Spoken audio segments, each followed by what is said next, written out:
Mental health affects us all, but we don't all experience it the same way. Today, I want to share my journey with you, not just tell my story, but to help others who might be walking similar paths. My struggle with depression began in my early teens. At first, I couldn't name what I was feeling, just a heaviness that followed me everywhere. As a transgender person, I was also wrestling with my identity, trying to reconcile who I knew myself to be with how the world saw me. This was especially relevant because I came out in seventh grade living in Texas, and shortly after I came out, a bill was passed making parents abusers for allowing their child to be trans. The weight of these struggles eventually became too much, and freshman year of my high school career, I reached a point where I saw no light at the end of the tunnel, and on three separate occasions, I attempted suicide. Those were the darkest moments of my life, so far at least, but they weren't the end of my story. The only reason I'm here today is because I found help. I found resources. I found people who cared.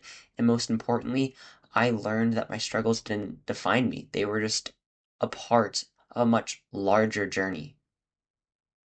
Before we continue, I'm going to talk about some important numbers that I would like for you to keep in mind.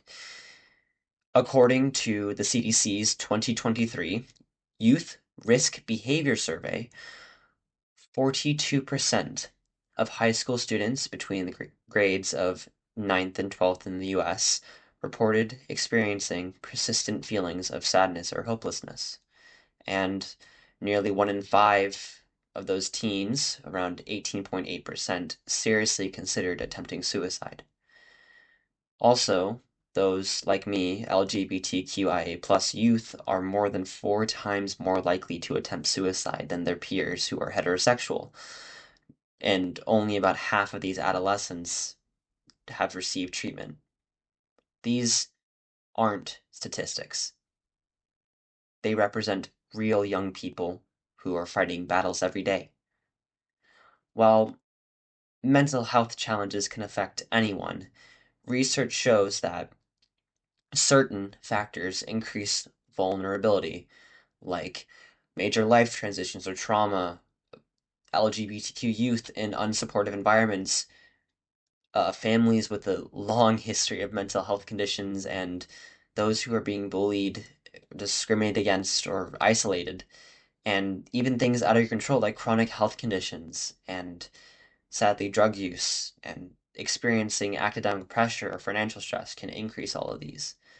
For me, my own experience included a few of these factors.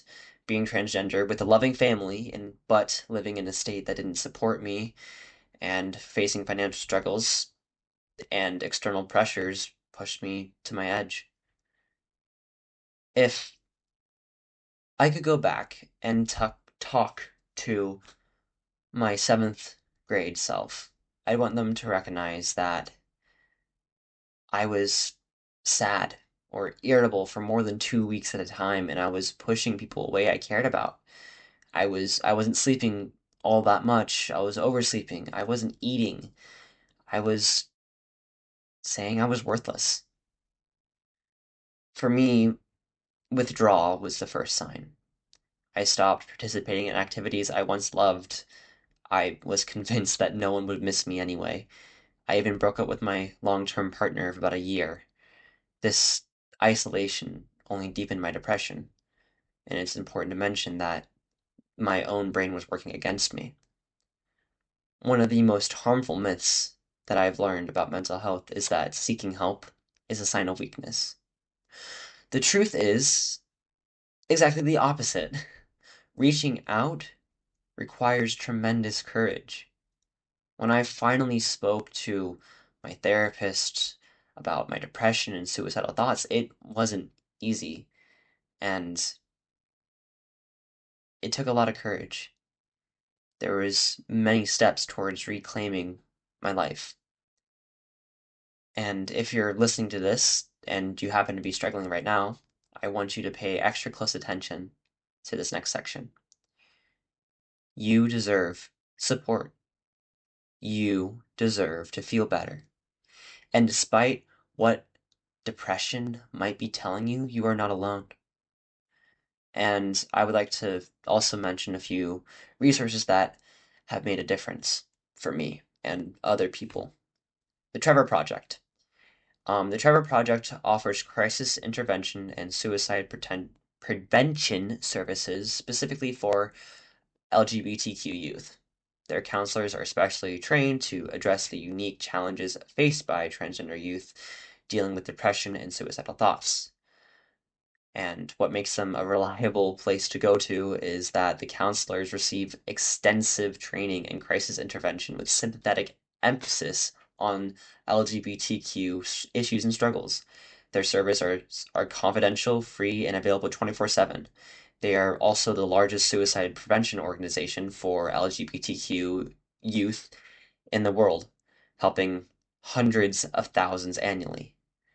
And make sure to contact or 1-866-488-7386 or text START, all caps, to 678-678 or visit thetrevorproject.org for instant messaging support. Another source, National Alliance on Mental Illness, NAMI, they offer support groups, education programs, and resources specifically designed for both individuals experiencing mental health conditions and their families. NAMI is the largest grassroots mental health organization with over 40 years of service. Their peer-to-peer programs facilitated by people with lived experience of mental health conditions. Their evidence-based approach combines professional guidance and personal understanding. If you're struggling, call the NAMI helpline at 1-800-950-NAMI or 1-800-950-6264. Text NAMI to 741-741 or visit NAMI.org to find local support group and resources.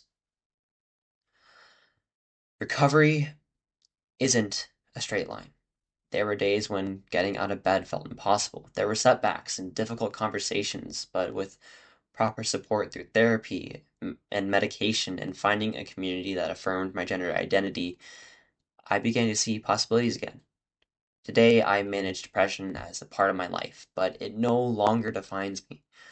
My experience as a transgender person continues to shape me, but I see it now as a source of strength rather than as a reason to be bullied. If you take anything away from my story, let it be this. No matter how alone you feel, you aren't.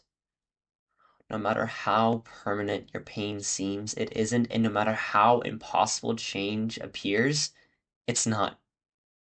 If you're struggling, reach out to a friend, a parent, a teacher, a counselor, one of the resources I've shared today. And if you're not struggling, but someone in your life might be the person who listens without judgment. Sometimes it takes one person to make the difference between despair and hope. Mental health challenges are real. They deserve attention, understanding, and treatment just like any physical health condition. And recovery is possible. I'm living proof. It just took me turning my computer off.